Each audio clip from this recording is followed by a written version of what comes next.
Neat grade మార్కులు రద్దు చేయడం కాదు, పేపర్ లీకేజ్ పై విచారణ జరిపించాలని సంగారెడ్డి జిల్లా కేంద్రంలోని ఐబీ వద్ద నుంచి న్యూ బస్టాండ్ వరకు ర్యాలీగా వెళ్లి అక్కడ నిరసన చేయడం జరిగింది. దేశంలో నీట్ పరీక్ష గందరగోళంపై కేంద్రం గ్రేస్ మార్కులను పొందిన వారి మార్కులు మాత్రమే రద్దు చేసి జూన్ 23న రీ ఎగ్జామ్ నిర్వహించి జూన్ 30న ఫలితాలు ఇస్తామని సుప్రీంకోర్టు కేంద్రం తెలపడం కాదని అసలు పేపర్ లీకేజ్ పై విచారణ జరిపించాలని కోరుతూ ర్యాలీ నిర్వహించారు. ఈ సందర్భంగా ఎస్ఎఫ్ఐ జిల్లా కార్యదర్శి ఎర్రల మహేష్, డివైఎఫ్ఐ జిల్లా కార్యదర్శి అనిల్ మాట్లాడుతూ నీట్ పరీక్ష లీకేజ్ పై కేంద్రం స్పందించకుండా ఎవరైతే గ్రేస్ మార్కులు పొందారో వారి స్కోర్ కార్డు రద్దు చేసి వారికి మళ్ళీ రీ ఎగ్జామ్ నిర్వహించడం అంటే నీట్ అవకతవకలు పక్కదారి పట్టడమే అని వారు ఈ సందర్భంగా అన్నారు. తక్షణమే సుప్రీంకోర్టు నేతృత్వంలో విచారణ జరపాలని డిమాండ్ చేశారు. ఈ కార్యక్రమంలో ఎస్ఎఫ్ఐ నాయకులు రవి, కార్తిక్, వికాస్, మహేష్ కుమార్, శ్రీకాంత్ తదితరులు పాల్గొన్నారు.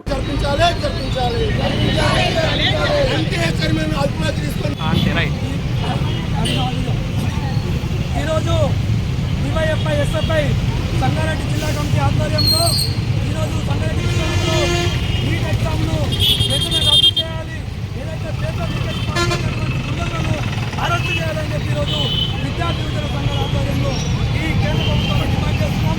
గతంలో ఏ విధంగా అయితే రాష్ట్రాలు స్వయం ప్రతిపదిన ఎగ్జామ్ను నిర్వహించారో దాన్ని కొనసాగించాలి, ఏదైతే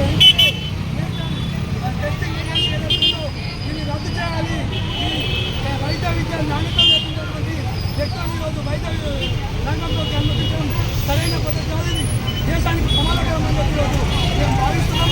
కాబట్టి సుప్రీంకోర్టు జోక్యం చేసుకొని అవకతవకలు పడుతున్నటువంటి